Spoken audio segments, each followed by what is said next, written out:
আমাদের তাকওয়া খুব ভালো করে বুঝুন। আপনি নামাজ পড়েছেন, রোজা রেখেছেন, যাকাত দিয়েছেন, দান খয়রাত করেছেন, তাহাজ্জুদ পড়েছেন, খুব ভালো কাজ। কিন্তু এই ভালো কাজগুলো সত্যিকারের তাকওয়া অর্জন করেছেন কিনা, আপনি আসলে ভালো কাজগুলো সত্যিকারের ভালো হয়েছে কিনা, আপনার জীবনে এসেছে কিনা, এটা প্রমাণ করতে একটু তাকান আপনি মানুষের সাথে কি আচরণ করেন। আপনি যদি মানুষের সাথে ভালো আচরণ করেন, মানুষের হকগুলো আদায় করেন, মানুষের কর্তব্য পালন করেন, তাহলে বুঝতে হবে যে না, আসলে আপনার নামাজ, রোজা, হজ, যাকাত, তাহাজ্জুদ আপনার কাজে লেগেছে।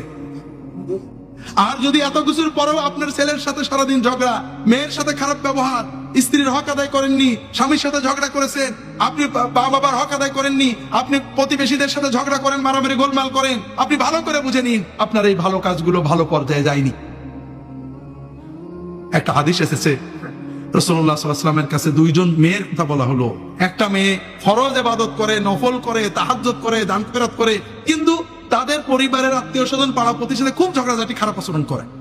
নফল ফরজ ইবাদত করে, তাহাজ্জুদ পড়ে, জিকির করে, দান খয়রাত করে, সব করে, কিন্তু মানুষের সাথে ঝগড়াঝাটি করে, খারাপ আচরণ করে। আর একটা মেয়ে মহিলা, তিনি ফরজটা পড়েন, নফল ইবাদত তেমন কিছু করে না, দান খয়রাত করে না, কিন্তু মানুষের সাথে খুব ভালো আচরণ করে, পাড়া প্রতিবেশী আত্মীয় স্বজনের সাথে ভালো আচরণ করে, ব্যবহারটা সুন্দর। রাসূলুল্লাহ সাল্লাল্লাহু আলাইহি ওয়াসাল্লাম প্রথমের কথা বললেন ও জাহান্নামে যাবে, আর দ্বিতীয় মহিলার কথা বললেন ও জান্নাতে যাবে। সুনানে আবু দাউদ অন্যান্য কিতাবের সহিহ হাদিস। মা ইউদাউ ফি মিজান আল আবদ ইয়াউম আল কিয়ামাহ আতলা মিন হুসনিল খুলুক ওয়া ইন্না সাহিবা হুসনিল খুলুকি লা ইদরিকু বিহি দারাজাত আস-সাইমি ওয়াল কায়েম। কিয়ামতের দিন বান্দার আমলনামায় যত আমল লেখা হবে, এর ভিতরে সবচেয়ে ভারী হবে বান্দার সুন্দর আচরণ, অমায়িক ব্যবহার। যার ব্যবহার সুন্দর, মানুষকে কষ্ট দেয় না, মানুষের কষ্ট সহ্য করে, ওই ব্যক্তি শুধু সুন্দর আচরণের কারণে, অমায়িক ব্যবহারের কারণে সারা রাত তাহাজ্জুদ পড়া এবং সারাদিন নফল রোজা রাখার মতো সওয়াব পেয়ে যাবে। কাজেই ভাইরা, মানুষ মানুষ এবং মানুষ। আমার আফসোস লাগে ভাইরা,